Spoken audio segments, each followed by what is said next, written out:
Hello, everybody, and today we're going to be talking about the Red Rising series by Pierce Brown. The first book is Red Rising. Ooh, there you go. And I'm not totally sure how many books are going to be in this series. Currently, there are 4. Originally, I thought it was going to be a trilogy. When I read it, it was a trilogy. And then another book was released in January this year, so now there's 4. And then a 5th one is set to come out in February next year, and then another one is set to come out with an undisclosed date, publication date. So I don't know if that's going to be the last one or not, but at this point, at least 6 books. Like I said, the first book is Red Rising. I'm going to warn you, I didn't actually finish these books.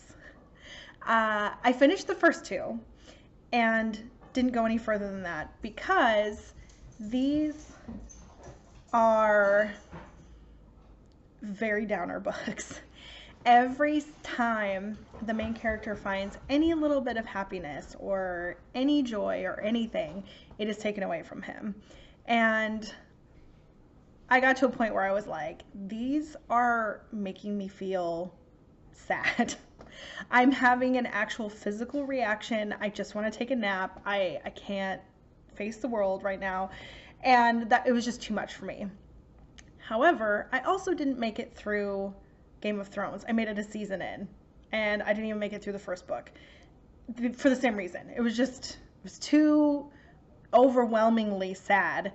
And I know there's a huge audience for Game of Thrones. The books are wildly popular. So I know that there is definitely an audience for this sort of thing, which is why I wanted to review these books, because they are very good. I mean, they're so well written that I was so thoroughly identifying with the characters that I was having a physical reaction to bad things happening to them. I was feeling like kind of sick. So it is definitely worth reading if that's your thing. If you're sensitive like I am, probably don't want to read these. So I just want to get that out in the very beginning, because I know for a lot of people that's really going to be a deal breaker or not. So this is the story of Darrow. He mines in the core of Mars. He and his whole civilization, they live in these caves that have been dug out by their ancestors hundreds of years ago on Mars. And what they've been told their whole lives is they've never been to the surface ever. They've been told that they are mining helium-3, which is necessary to terraform Mars, and that Earth has basically been completely depleted, is no longer livable. They need his colony to mine this helium-3 so they can terraform Mars, so that they have somewhere to escape to, basically. So they're being told they're the pioneers. They're the people that are going to save humanity. What they don't know is that Mars was terraformed hundreds of years ago. There's an entire civilization up there. They are now expanding into other parts of the solar system, and so the helium-3 is going to other planets, and they are being denied access to the surface, food. They're told, sorry, there's only so much space on the flights coming in from Earth, so we can only fit so much food on there, so you guys are just going to have to, make do with what you have. They're not allowed to, there's like certain songs they're not allowed to sing, there's certain dances they're not allowed to perform. They're slaves. They don't realize it. They think that it's just these rules are in place to keep order, and we're saving humanity because we're out, pioneering Mars to protect the human race. And that's not true at all. So he finds this out through some personal tragedy, and basically is like, down with the system. I'm going to take down everybody. And the system is caste. It's a caste system, and the castes are labeled by colors. So you have gold all the way at the very, very top, and then at the very, very bottom you have red, and that's what he starts out as. He is a red. His whole civilization is red, and he is going to go and pose as a gold and try and take down the system. So that's why it's called Red Rising. The pacing of these is slow is not quite the right term. They are very measured in their pacing. So there is a lot of world building, a lot of character development, a lot of plot twists. And so these are like really heavy, densely written, meaty books. But there is action sprinkled throughout. You never quite know what's going to happen. You have no idea how the main character is going to get himself out of all of these things. So it feels like a fast-paced book, or series, even though it's not really. I mean, there are definitely points where there's a whole bunch of stuff going down, and at that point, yeah, it's super quick-paced, but these are very densely written books, and that they just, I'm not really one for super densely written books for the most part, and I didn't have any trouble getting through these. So even though they are densely written, they are very gripping, so you want to keep reading. It doesn't feel like a chore to get through them. They're not a slog. So for characterization for these books, the main character is very well developed. He's developed over time. His enemies are also very well developed. And you get, I want to say you get some almost like a flashback with the main character, but it's not really, because what happens is you start the book before the main event has started. So the book starts as, it's like 5 chapters of his life before this major catalyst happens to catapult him into this other life. So you get this background, but when it's actually happening, when you start the book, it's not background yet. And so you get this 5-chapter slice of what his life is like growing up and with his family and everything. And then there's to quote myself, there's a poop tornado that happens, and he basically is catapulted into this role of revolutionist, and he has to grow into that and learn what that means and how he wants to achieve the freedom for his people. What is that going to look like? Is that going to be a bunch of bombings? Is that going to be he goes into the system and takes it down from inside? How's he going to do that? So there's this huge, this series takes place over years, and you watch him grow and develop and change and learn over the course of these years that the series takes place. The focus is on the main character. Like I said, there are some enemies that are well developed, that are in there a lot, that reoccur, but it's mostly the main character going at it by himself. Because like I said, every time he scrabbles into a friendship with someone, or a partnership or whatever, it is taken away. And not like people always backstab him or whatever, but there are lots of plot twists that happen, and in those plot twists, every little piece of comfort he has is somehow taken away.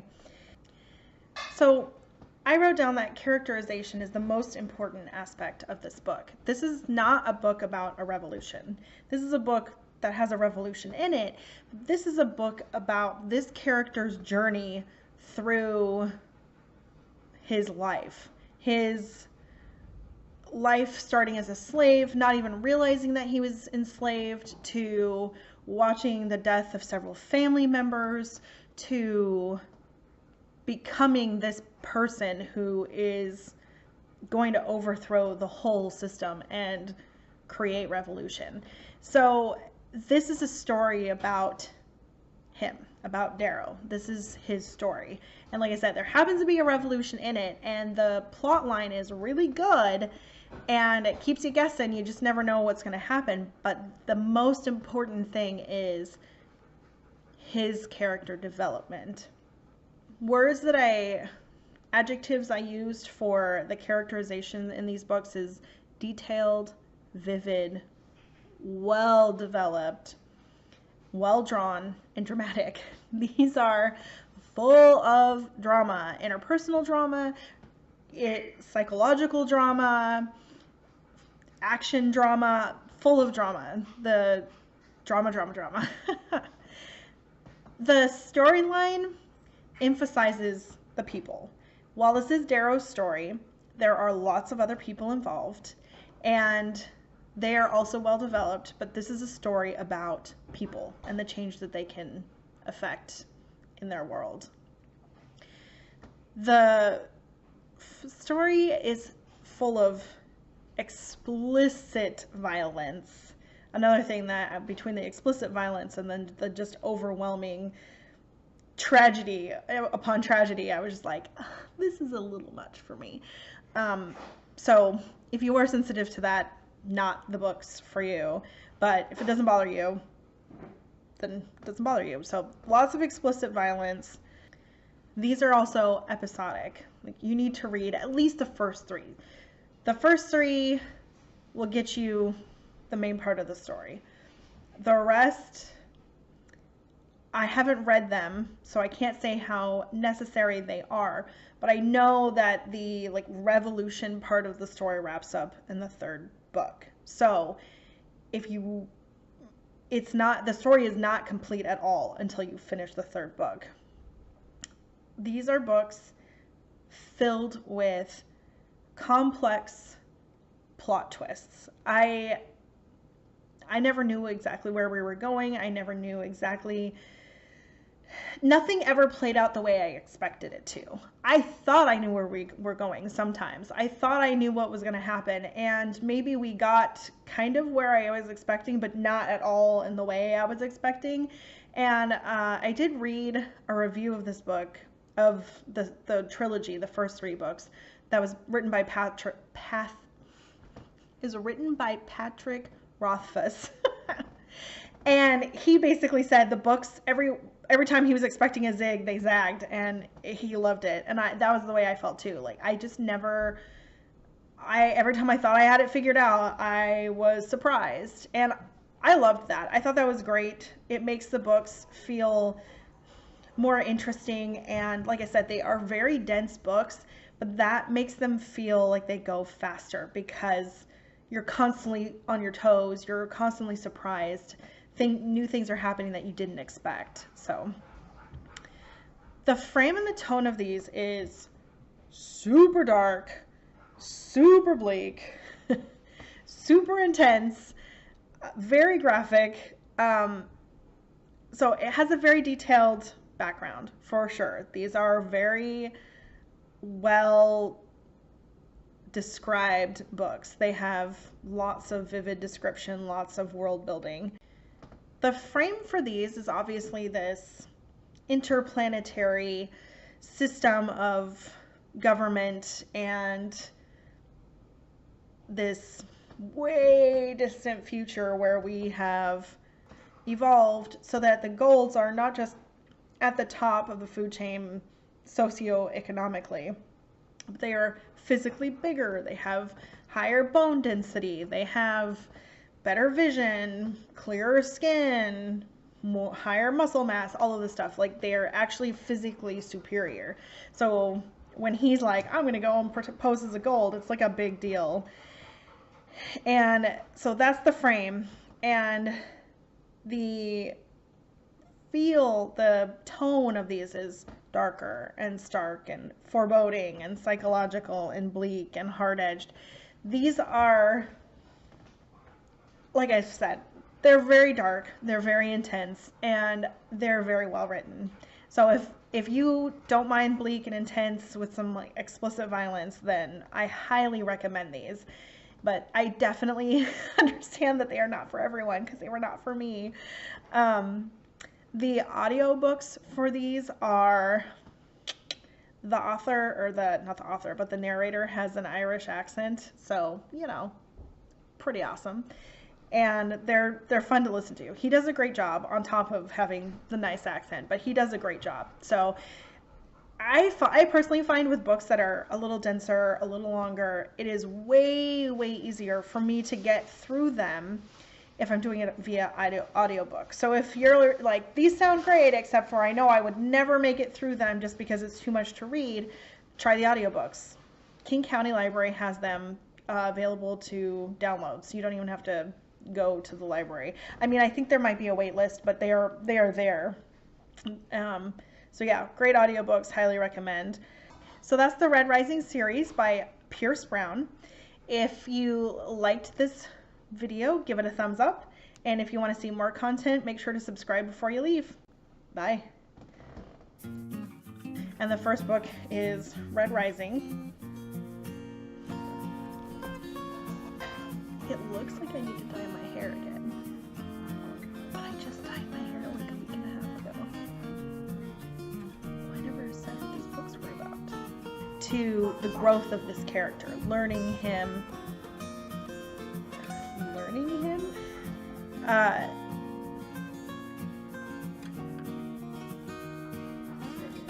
Not just like on a social.